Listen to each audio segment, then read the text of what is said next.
Assalamualaikum and good day everyone. Stay safe at home. My name is Nakib Busrin. Today we're gonna talk about Digital Signature Act 1997 and Telemedicine Act 1998. First, I'm gonna talk about digital signature. The full definition of digital signature under the DSA is a transformation of a message using an asymmetric cryptographic system such that a person having the initial message and the signer public key can accurately determine whether the transformation was created using the private key that correspond to the signer public key and whether the message had been altered since the transformation was made. According to the DSA, where a rule of law requires a signature or provide for a certain consequences in the absence of a signature, that rule should be satisfied by a digital signature where, first of all, that digital signature is verified by reference to the public key listed in a valid certificate issued by a licensed certificate authority. Second, that digital signature was affixed by the signer with the intention of signing the message. The last one, the recipient has no knowledge or notice to the signer has breached a duty as a subscriber or does not rightfully hold the private key used to affix the digital signature. The Digital Signature Act 1997 aims at promoting the processing of transactions, especially commercial transactions, electronically using digital signature. This act an enabling law that allows for the development of, among others, e-commerce by providing an avenue for secure online transaction using digital signature. The officers judge, the act provide for penalties consisting of fine and jail term for those who purport to hold certificate authority license or operate as such without license.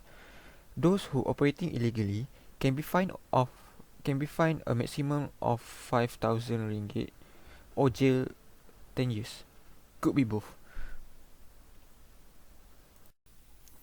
The second topic we're gonna talk about Telemedicine Act 1998. The introduction of Telemedicine Act is one of the legislative initiative by the Malaysia to ensure the law is keeping pace with the development of electronic medicine and telemedicine. This act was first enforced in March 1997 with the objective to provide medical service from remote location using electronic medical data and prescription standard with knowledge that the treatment will be covered by under insurance programs. This act will read together with Medical Act 1971 and also refer to the Medical Council Code of Professional Conduct. This act is divided to 6 sections, mainly focus of person who may practice telemedicine, certificate to practice telemedicine, concern of patient. The interpretation of this act, telemedicine as defined as the practice of medicine using audio, visual and data communication. It shows the telemedicine must include all these types of communication in order to use this act. The act also requires fully registered medical practitioners to obtain a certificate to practice telemedicine, which is valid for 3 years from the from Malaysia Medical Council. Medical practitioners must be fully licensed but can hold a license granted from within or outside Malaysia.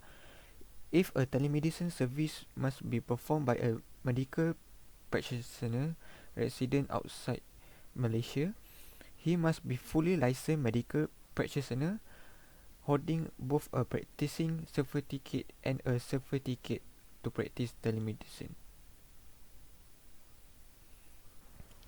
The offences judge, the first offences, any person who practice telemedicine in a contravention of this section notwithstanding that he practice from outside Malaysia, the penalty will be caused a fine not exceeding 500,000 ringgit or imprisoned for a term not exceeding 5 years or both.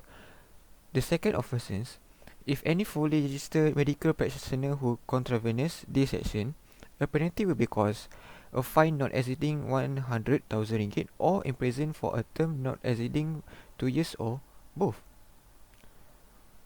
So that's all for today. Thank you for listening. Thank you for your time. Goodbye.